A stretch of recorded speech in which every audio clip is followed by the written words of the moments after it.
دیتے، یہ 100 روپے دے دینا، یہ بات سمجھ میں نہیں آئی۔ اتنے زیادہ پیسوں کا وہ مستحق تو نہیں تھا۔ حضرت مفتی صاحب نے جو فرمایا وہی میں سنانا چاہتا ہوں۔ اصل میں میرا اس واقعے کو سنانے سے مقصود یہی جملہ ہے۔ حضرت مفتی شفیع عثمانی صاحب رحمت اللہ علیہ نے فرمایا کہ بیٹے تم استحقاق کی بات کرتے ہو، تم مستحق ہونے کی بات کرتے ہو، اگر استحقاق کی بات آئے، اگر مستحق ہونے کی بات آئے گی نا تو اللہ ہمیں کھانے کے لیے ایک لقمہ بھی نہیں دے گا، پینے کے لیے ایک گھونٹ پانی بھی نہیں دے گا، کیونکہ ہمارے اعمال ایسے ہیں کہ ہم نہ تو ایک لقمے کے مستحق ہیں اور نہ ہی ایک گھونٹ پانی کے بھی مستحق ہیں۔ یہی بات میں سمجھانا چاہتا ہوں کہ میرا رب جو ہے وہ تو کریم ہے، وہ تو کریم ہے۔ کریم کسے کہتے ہیں؟ میں نے کہا الذی یعطی بدون الاستحقاق، جو مستحق کو بھی دیتا ہے اور غیر مستحق کو بھی دیتا ہے۔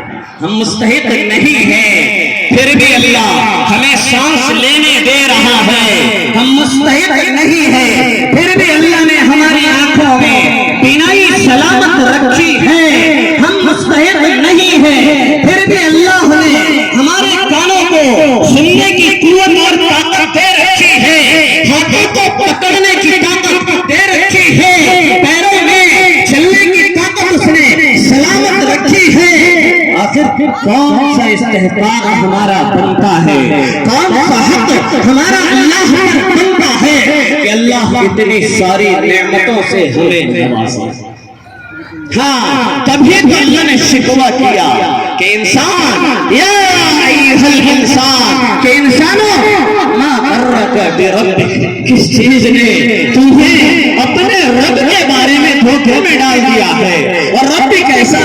الکریم، یہ کریم ہے، کریم ہے، کریم ہے۔ مستحق نہ ہو تب بھی میں تمہیں دیتا ہوں، پھر بھی میری محبت تمہارے دل میں پیدا نہیں ہوتی ہے، پھر بھی میری عظمت، میری عقیدت تمہارے دل میں کیوں نہیں سب سے زیادہ ہے؟ شکوہ کیا اللہ نے۔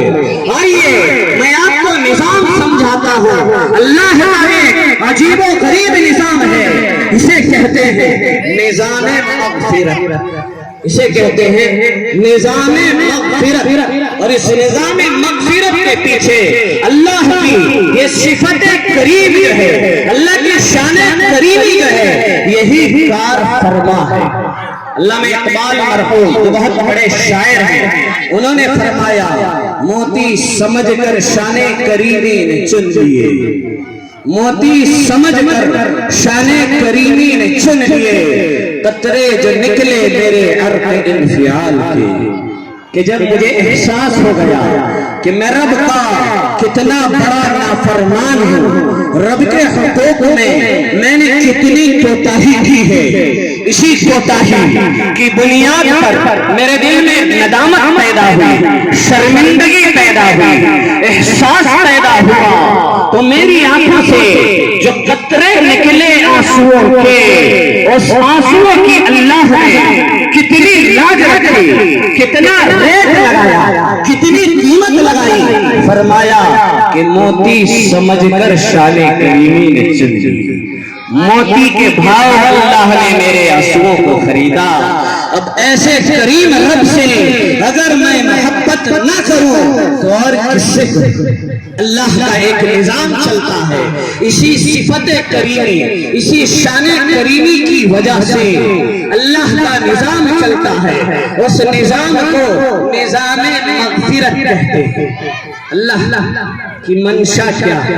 اللہ کی منشا یہ ہے کہ میں اپنے ہر بندے کی مغفرت کر دوں۔ اللہ یہی چاہتا، اللہ یہی چاہتا ہے کہ میں اپنے ہر بندے کی مغفرت اور بخشش کر دوں، ہر ایک کو جنت دے دوں۔ لیکن دیری کس کی طرف سے؟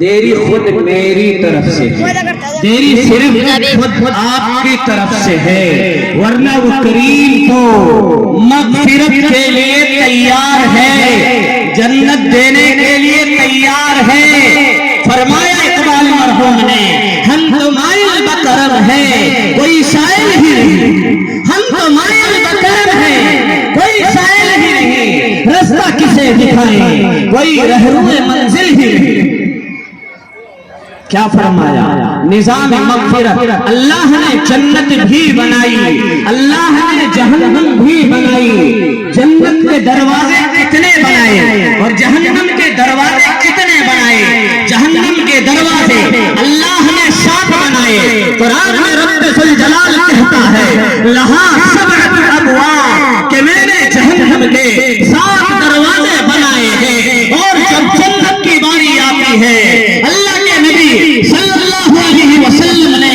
ارشاد فرمایا کہ جنت کے دروازے اللہ نے 8 بنائے ہیں جہنم کے دروازے 7 ہیں اور جنت کے دروازے 8 ہیں کیوں اللہ چاہتا ہے جہنم میں لوگ کم جائیں